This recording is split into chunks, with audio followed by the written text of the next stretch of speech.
देश और दुनिया की तमाम छोटी और बड़ी खबरों के लिए हमारे चैनल को सब्सक्राइब करना न भूलें और बेल का बटन जरूर दबाएं। नमस्कार दोस्तों, स्वागत है आपका देश लाइव में और आपके साथ मैं हूं आशिमा त्यागी। फिर हाजिर हूं एक महत्वपूर्ण विषय पर आपसे संवाद साधने के लिए। अमेरिका की सत्ता के अंदर से उठी एक आवाज और उसने पूरी दुनिया की राजनीति पर सवाल खड़ा कर दिया। अमेरिकी नेशनल काउंटर टेररिज्म सेंटर के निदेशक जो केंट का इस्तीफा सिर्फ एक प्रशासनिक घटना नहीं है, ये उस नैरेटिव को चुनौती है जिसके आधार पर युद्ध शुरू किए जाते हैं। केंट का यह कहना कि ईरान से कोई तात्कालिक खतरा नहीं था, सीधे सीधे उस दावे को कमजोर करता है जिसके सहारे अमेरिका ने ईरान के खिलाफ आक्रामक रुख अपनाया था। तो क्यों ये दावा है और क्या इस दावे की सच्चाई है, बताऊंगी आपको। लेकिन उससे पहले आप लोगों से हमेशा की तरह अपील, इंसाफ की आवाज को बुलंद करने के लिए और सच्ची पत्रकारिता के लिए हमारा यानी देश लाइव का सहयोग करें। साथ ही डिस्क्रिप्शन में दिए गए लिंक को ओपन कीजिए और सीधा हमारे साथ यानी देश लाइव के साथ आप जुड़ सकते हैं दोस्तों। तो दोस्तों, वापस आज की चर्चा का रुख करते हैं और इस चर्चा को आगे बढ़ाते हैं। तो आक्रामक रुख की जब बात हुई तो सवाल अब उठता है कि अगर खतरा नहीं था तो फिर युद्ध क्यों? क्या ये सिर्फ सुरक्षा का मामला था या इसके पीछे कोई बड़ा भू राजनीतिक खेल चल रहा है? केंट का ये आरोप है कि इजराइल और उसकी लॉबिंग का प्रभाव इस फैसले में शामिल था। हमें अमेरिका की विदेश नीति के उस पहलू की तरफ ले जाता है, उस पॉइंट की तरफ जहां रणनीतिक साझेदारी और राजनीतिक दबाव अक्सर हम देखें तो एक दूसरे में घुल मिल जाते हैं, उस दावे की ओर हमें लेके जाता है। लेकिन अब देखिए, यहां रुककर हमें संतुलन बनाए रखना जरूरी है। अमेरिका और इजराइल के बीच दशकों पुराना रणनीतिक गठबंधन है। ये कोई छुपी हुई बात नहीं है। मिडिल ईस्ट में अमेरिका की नीतियां हमेशा से उसके अपने हितों, तेज सुरक्षा और क्षेत्रीय प्रभाव के इर्द गिर्द घूमती रही है दोस्तों। और इजराइल इस समीकरण का एक अहम हिस्सा जरूर है, लेकिन हर फैसले को किसी एक समुदाय या धर्म से जोड़कर देखना न सिर्फ गलत है बल्कि विश्लेषण को कमजोर भी करता है। जो केंट का इस्तीफा इस बात की तरफ इशारा करता है दोस्तों कि अमेरिका के अंदर भी इस युद्ध को लेकर सहमति नहीं है, यानी एकमत नहीं है।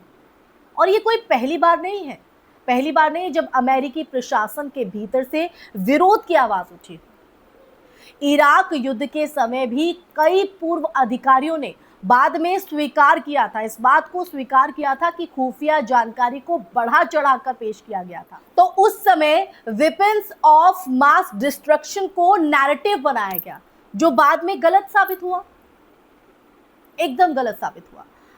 तो आज अगर हम बात करें तो आज ईरान के मामले में भी वही पैटर्न दिखाई पड़ता है दोस्तों। पहले खतरे का माहौल बनाना और फिर सैन्य कार्रवाई को जायज ठहराना।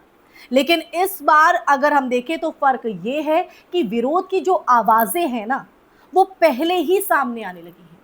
और ये लोकतंत्र की एक अहम निशानी भी है और कि सत्ता के भीतर से भी सवाल उठाए जा सकते हैं।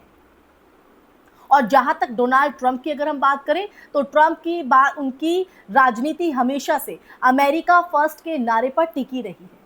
लेकिन अमेरिका फर्स्ट का मतलब क्या है दोस्तों? उसका मायने क्या है? क्या इसका मतलब हर हाल में सैन्य ताकत दिखाना है या फिर यह भी देखना है कि क्या वास्तव में कोई खतरा मौजूद है? जो केंट का बयान इसी सवाल को केंद्र में लाता है, जिसकी वजह से आज हम ये चर्चा कर रहे हैं दोस्तों। मिडिल ईस्ट की राजनीति बेहद जटिल है। यहां सिर्फ दो देश नहीं बल्कि कई शक्तियों की बात करें तो वो सक्रिय है, एक्टिव है। ईरान, सऊदी अरब, इजराइल, तुर्की और बाहरी ताकतें जैसे अमेरिका और रूस। हर देश की अगर हम बात करें तो अपने हितों के हिसाब से चाल चलता है। और ऐसे में किसी एक पक्ष को पूरी तरह दोषी ठहराना या किसी एक को मास्टरमाइंड बताना वास्तविकता को सरल बना देना होगा। तो दोस्तों, इतिहास हमें ये जरूर सिखाता है कि युद्ध अक्सर अधूरी या गलत जानकारी के आधार पर भी शुरू किए गए हैं। लेकिन ये भी सच है कि हर युद्ध के पीछे कई परतें होती हैं। राजनीतिक, आर्थिक, सामरिक और वैचारिक, ये तमाम परतें होती हैं। इसलिए जरूरी है कि हम भावनाओं से हटकर तथ्यों और विश्लेषण के आधार पर ये समझे जाने कि असल में हो क्या रहा है।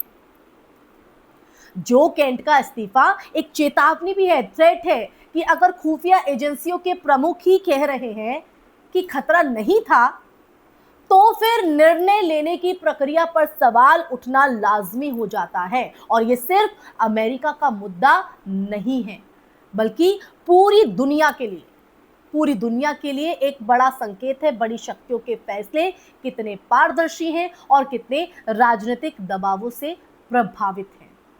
तो दोस्तों, इसीलिए अंत में ये समझना जरूरी है कि अंतरराष्ट्रीय राजनीति में दोस्ती और दुश्मनी स्थायी नहीं होती। स्थायी होते हैं तो सिर्फ अपने हित, और जब हित टकराते हैं तो सच अक्सर सबसे पहले कुचला जाता है।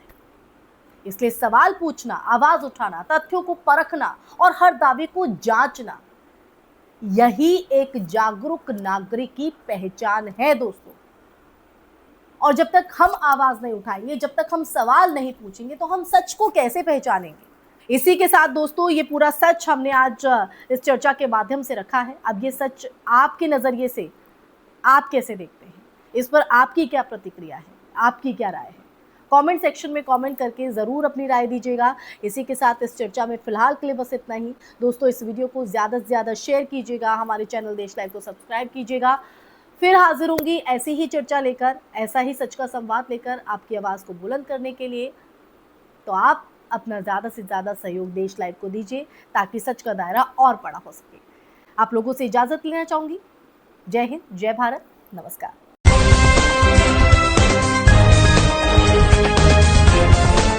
देश और दुनिया की तमाम छोटी और बड़ी खबरों के लिए हमारे चैनल को सब्सक्राइब करना न भूलें और बेल का बटन जरूर दबाएं।